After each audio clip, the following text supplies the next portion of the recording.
Hello again. Last time we talked about what philosophy is and why asking big questions is important. And today we're going to explore a really interesting and tricky question. What is real? Have you ever had a dream that feels so real, but then when you woke up you realized it was just a dream?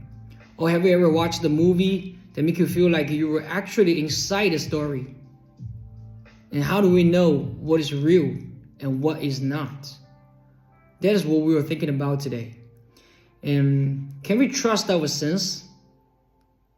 Most of the time, we believe that what we see, hear, touch, and smell is real. If I pick up a book and feel it sweet in my hands, I think, yes, the book is real. But what if my eyes or my hands were tricking me? Let's try a simple experiment. One, hold one hand in a warm water and the other hand in a cold water for a few seconds. And two, now put the hands into room temperature water. What happens? Your hand that was in warm water might feel like the room temperature water is cold, while the other hand feels like it was warm. But how can the same water feel both warm and cold at the same time? This shows us that our sense doesn't always tell the truth. Sometimes they can be tricked. A long time ago, a famous philosopher named Plato told a story about a cave. Imagine this. There are people who live in a dark cave their whole lives, and they are chained so that they can only look at the wall in front of them. They can only watch the wall in front of them, and behind them there's a fire. There's a fire behind them, and between the fire and the other people are walking by carrying objects. And the cave people can't see the real objects. They cannot see the things behind them. They can only see the wall, so they cannot see the real objects. Only shadows on the wall. And since they've never seen anything else, they believe that shadows are reality. To them, the shadow of a tree is a tree. A shadow of a dog is a dog. But we know that is not true. Now imagine one person escapes the cave. At first, the sunlight outside is so bright that it hurt his eyes. But slowly, they start seeing real trees, real animals, and the real world. And when we turn back to the cave and tell the others, what do you think happens? The cave people don't believe them, right? They think, no way, the shadows are real world. The shadows are the real world. Plato's story makes us wonder, are we like the cave people? Is there a bigger reality that we don't see? Dreams and reality. Have you ever had a dream that feels so real that when you woke up, you were confused for a moment? What if right now you're dreaming? A philosopher named René Descartes once asked, how do I know that my entire life isn't just a dream? This might sound strange, but thinking about it, when you are dreaming, you don't realize it's a dream until you wake up. So, how can we ever be sure that we are not dreaming right now?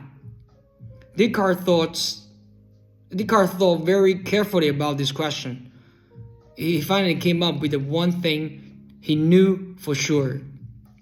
I think, therefore I am. 我思故我在. This means even if everything around me is fake, even if I'm in a dream, the fact that I'm thinking proves that I must be real.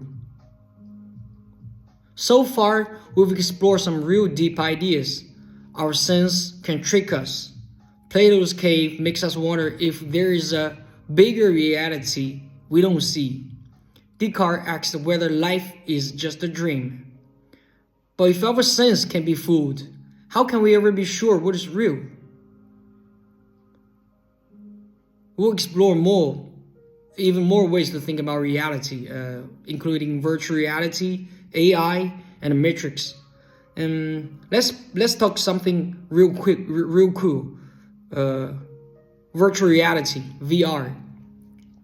Have you ever put on a VR headset and once you wear it, you feel like you're inside a game or a different world?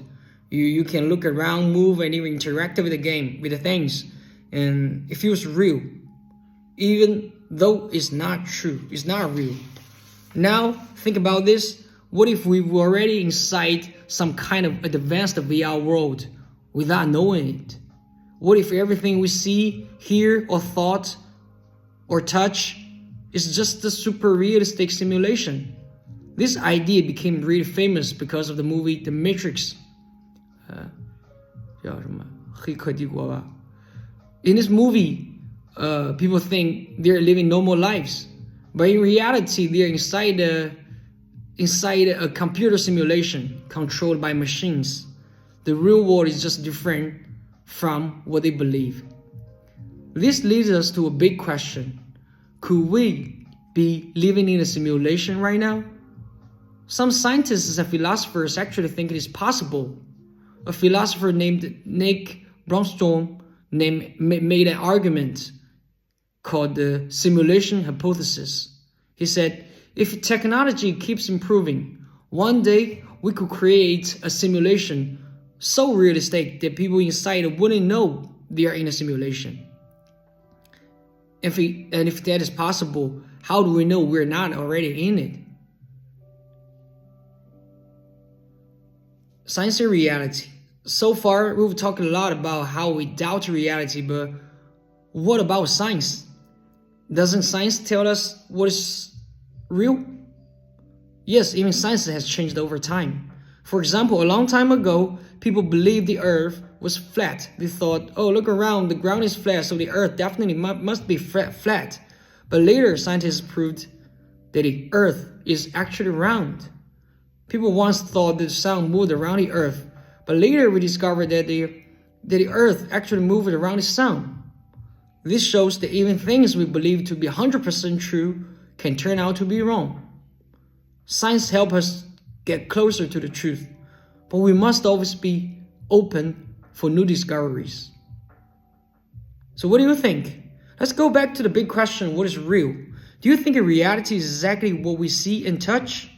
Or do you think there might be a bigger reality that we don't understand yet? Or could it be in a simulation or like the Matrix? There's no single right answer, but thinking about these questions can help us understand the world in new ways. And so for the next week, you can try this experiment. Every day, pick one thing and ask, how do I know this is real? Or like, is my phone real? Is my school real? Are my thoughts real? You can write down your answers, your ideas, and let's see where they take you. Next time, we'll talk about another big question. What is time? Is time real? Or is it just something human invented? I can't wait to explore it with you. So, see you next time. Peace.